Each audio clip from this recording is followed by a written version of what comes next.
This morning I was looking for a 432 flute to play, and I checked out, three or four, and I was impressed with each one of them. Just really different. Not just the wood. Even I tried two or three walnuts. I tried a couple of aromatic cedar. It wasn't the wood species necessarily. Even within the wood species, they were very unique. And the timbre is a little different, the tonal quality is a little bit different. And I love that about wood flutes, because plastic it has the same tonal quality no matter what. But with woods, it's really unique.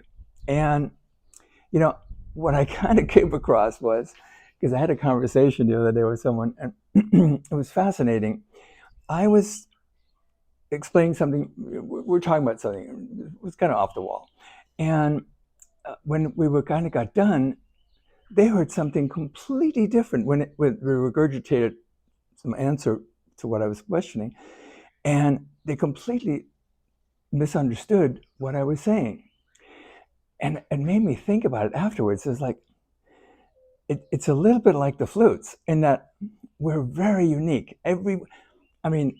Whenever we're created, whenever we are born, they break the mold. I know this for sure because I've come across this over and over again. We're all so very unique and very special. It's like a song.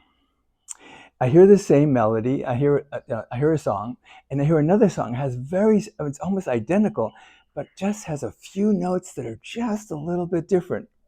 And I think it's the same with us. And sometimes the song is completely different, or sometimes it's very similar, but there's still just a little uniqueness to it.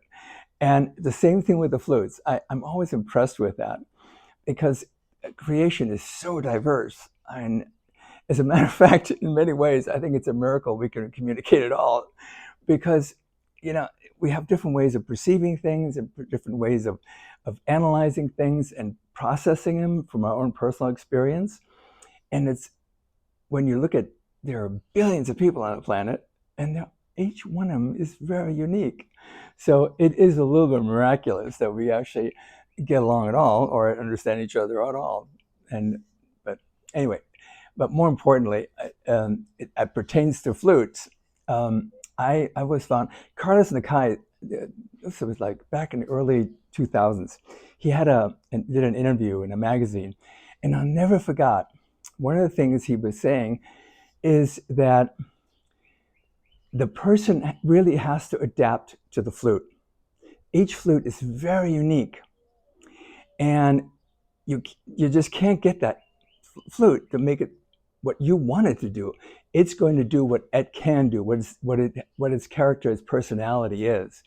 And so there was a question that he was answering, and I don't remember exactly how it was detailed, but the point being is that you have to sort of adapt to the instrument. You have to adapt to the flute, and you have to sort of get to know it and know what it can and can't do, or what its unique qualities are to be able to play it, to really enjoy it, playing it. And a lot like people, you got to get to know them to really enjoy who they are, and they be accepting, to really accept, this is just who they are. And like a flute, you can say, well, I don't want to play that one anymore. Or you can say, yeah, I'm going to get to know someone else. But more importantly, I'm always impressed with the uniqueness of everything in our lives. And that pertains to instruments, it pertains to the people we meet, it pertains to nature, everything. So it's pretty exciting, actually. And it makes life kind of juicy, It's sort of like, it's not boring, that's for sure. So next time you kind of play the flute, play the guitar, play the piano, I don't know, rattle, tap your foot. Let's celebrate the uniqueness of who we are. And especially when you're playing a musical instrument, really know that when you're projecting a song, it's unique to who you are and how you play it and how you project it. Someone told me that a long time ago, and I never forgot it. It was a Tibetan monk I just happened to see at a street fair, and it was really a trip. He was it was just standing there watching me, and I was busy, teaching people how to play flute. And afterwards, got kind of quiet, and I walked over to him. I said, "Hey, do you enjoy the flute?" And he had an interpreter with him. He didn't speak English.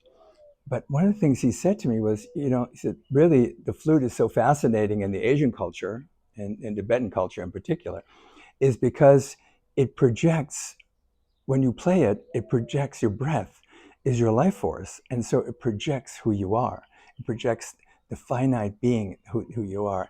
And it really changed my flute playing quite a bit, actually, because I started to be more conscious of what it is I'm projecting. What mood am I in? What do I want to project? What's really important to me right at the moment?